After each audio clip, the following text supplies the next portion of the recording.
याद होगा कि कांग्रेस जेडीएस सरकार के मुखिया ने माना था कि वो कांग्रेस की दया पर चल रहे हैं। जेडीएस की जवाबदेही कांग्रेस के प्रति है, कर्नाटका के लोगों के प्रति नहीं है। ये जो उनका सत्ता प्रेम है, ये जो उनका कुर्सी गंवाने का डर है, ये उन्हें आपके लिए कुछ करने नहीं देगा। साथियों, कांग्रेस हर उस व्यक्ति से नफरत करती है जो सामान्य मानवीय की बात करता है, जो उनके भ्रष्टाचार को सामने लाता है, जो उनकी स्वार्थ भरी राजनीति पर प्रहार करता है।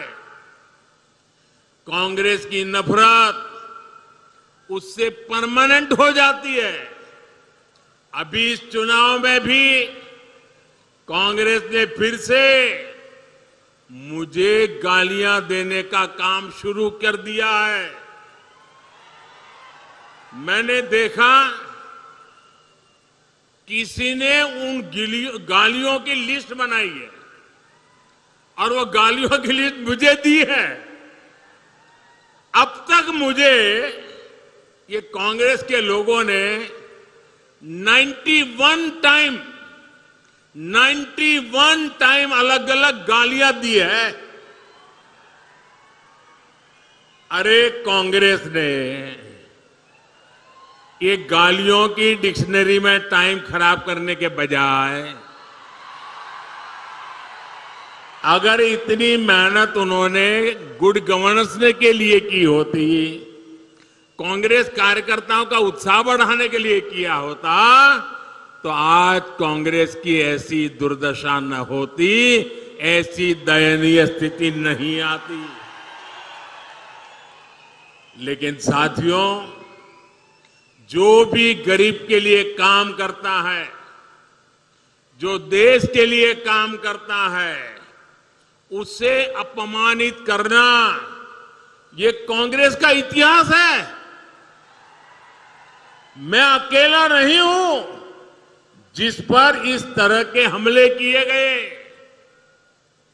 आपको मालूम है, पिछले चुनाव में चौकीदार चोर चलाया, फिर आगे बढ़ गए मोदी चोर चलाया, फिर पूरा ओबीसी समाज चोर है चलाया, और अभी तो चुनाव की शुरुआत हुई कर्नाटका में और मेरे लिंगायत भाइयों बहनों को भी चोर कहने की हिम्मत कर दी।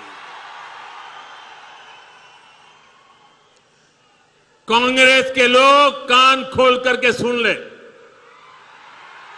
आपने जब जब जिसको गाली दी है, उन्होंने आपको ऐसी सजा दी है, ऐसी सजा दी है, आप दोबारा खड़े नहीं हो पाए हैं। इस बार कर्नाटका में भी ये गाली का जवाब, इनके सम्मान पर जो चोट पहुंची है, उसका जवाब वोट से दिया जाएगा, वोट से दिया जाएगा। भाइयों बहनों, जब ये लोग मुझे गाली देते हैं, अब इतनी गालियां हो गई 91, और उनके टॉप मोस्ट नेता देते रहे, कोई ऐसे नहीं, छोटे मोटे कार्यकर्ता नहीं। और तब मैं सोचता हूं कि भाई ये कांग्रेस ऐसी पार्टी है, उसने तो संविधान निर्माता बाबा साहब आंबेडकर को भी ऐसी ऐसी गालियां दी थी, बाबा साहब को भी छोड़ा नहीं था। एक बार खुद बाबा साहब ने सार्वजनिक तौर पर विस्तार से बताया था कि कांग्रेस उन्हें बार बार गालियां देती है। कांग्रेस ने बाबा साहब को क्या क्या नहीं कहा। कांग्रेस बाबा साहब को राक्षस, राष्ट्रद्रोही, दगाबाज दोस्त, आप सुनकर के हैरान हो जाएंगे। उस जमाने में बाबा साहब जैसे महापुरुष को कांग्रेस ने ऐसी ऐसी गालियां दी थी,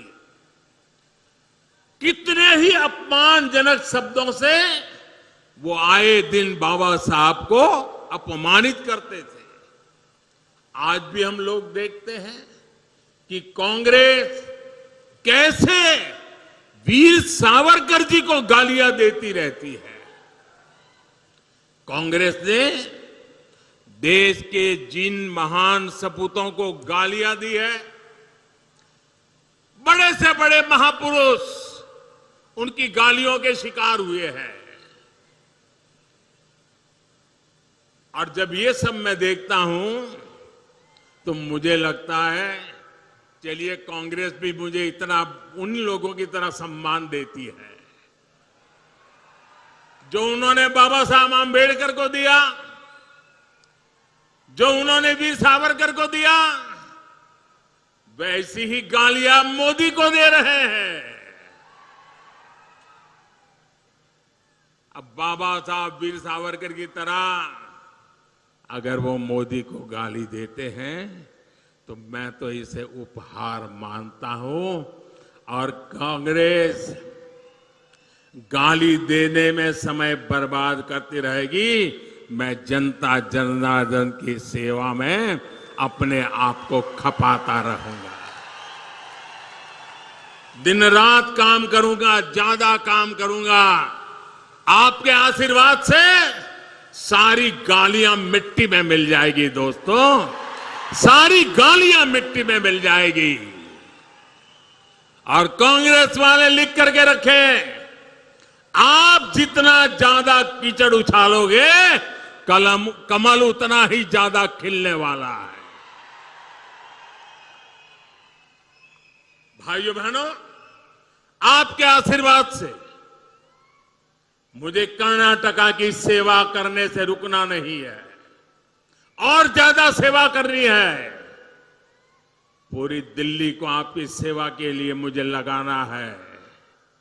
इस बार फिर एक बार कर्नाटका को तेज विकास के लिए पूर्ण बहुमत की, ये मेरे शब्द याद रखिए, पूर्ण बहुमत की स्थायी और मजबूत बीजेपी सरकार चाहिए।